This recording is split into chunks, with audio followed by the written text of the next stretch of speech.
G'day, welcome to Mark and Sam After Work. Today I've got a little just first impressions of this scopes in front of me. Now this is a scope by the company called German Precision Optics.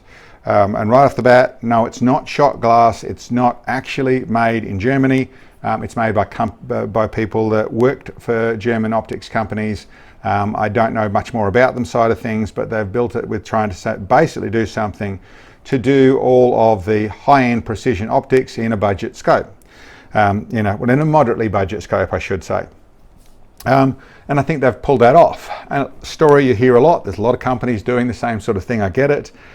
So why have I got this one here? Well, I suppose to start off with, someone asked us to have a look, and the reason I said yes to have a look is it has, it's advertised at 32 mil of internal elevation. When I actually check it, I can get over 34 mil of internal elevation, and that's the thing that stood out to me. Most of the stuff that's doing a similar sort of thing, where they come out with a scope that's got all the basic features, and I'll go through those in a minute, but that's got all the basic features, seem to be all right. The 28 mil is pretty commonly where they stop. Maybe 30 mil, but the 28 mil, which is okay, but you're missing out something that really matters for our genre, for the ELR side of things. At 34, well, they said 32, it's actually 34, then it comes into, okay, it's on the benchmark. 120 minutes of internal elevation is what I like to see. So that's why it's here, that's what to look at, that's why I'm going to have a little play with it. At the moment, I've looked through it, I haven't shot it, but it's here for us to look at, and I'll just give you a basic look at things. To start off with it, what is it?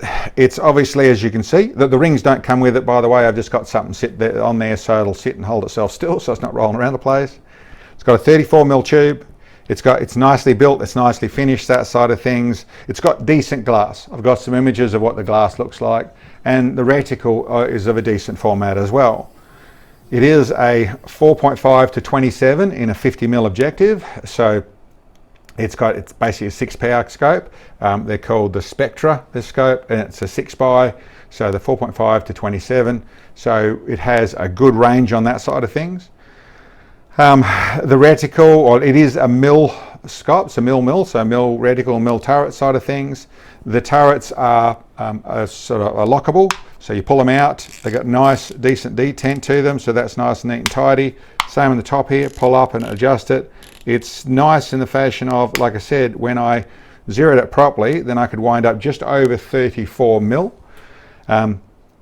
It has I think it's 25 to infinity on its parallax side of things. That seems to be fairly accurate. The numbers written on there, I'm not really numbers on there, but when I actually dial into where it's all focused and where the parallax is working properly, that is about accurate on the numbers on the side there. And it has an infinitely adjustable, rather than a click, click, click for its illuminated reticle, which the illumination is red and it's for the whole reticle.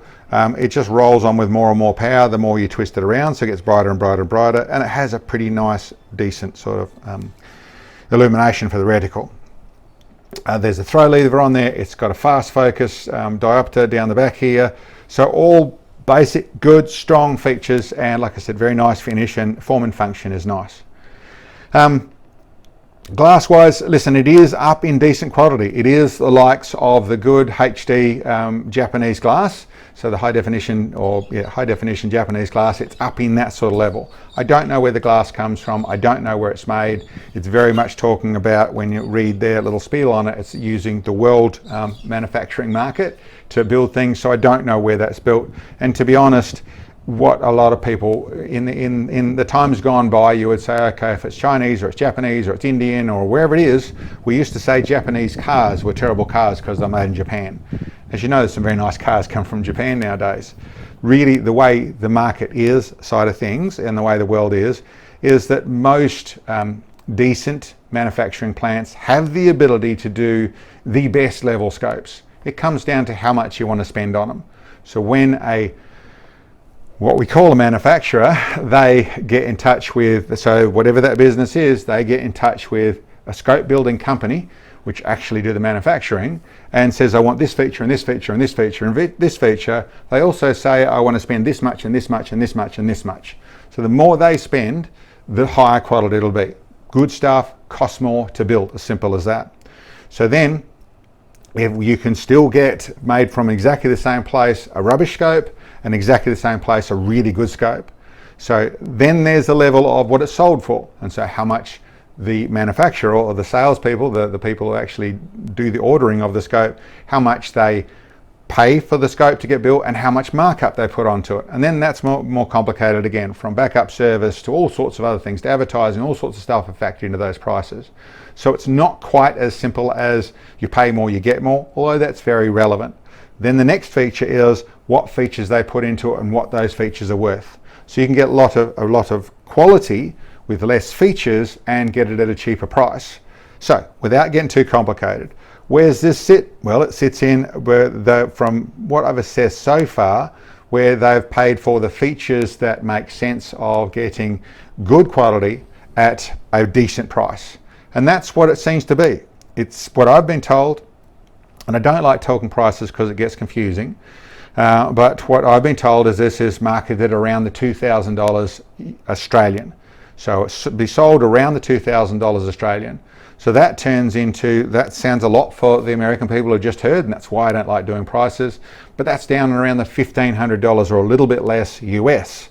So for a scope that has the quality of, I would say, and I'm comparing with scopes that cost around $3,000 for this sort of level of scope, yeah, 2/3, 3/4 the price of that. So I think, especially once I've got the 34 mil of internal elevation, so the same as around 120 minutes of internal elevation, the 34 mil tube, all decent build quality, decent glass, all the features are working nice and that sort of stuff, then I think it does come into, it may be the arm twister for people who are balking on upgrading to a scope that has that those sort of features, and is actually priced accordingly for what you're getting.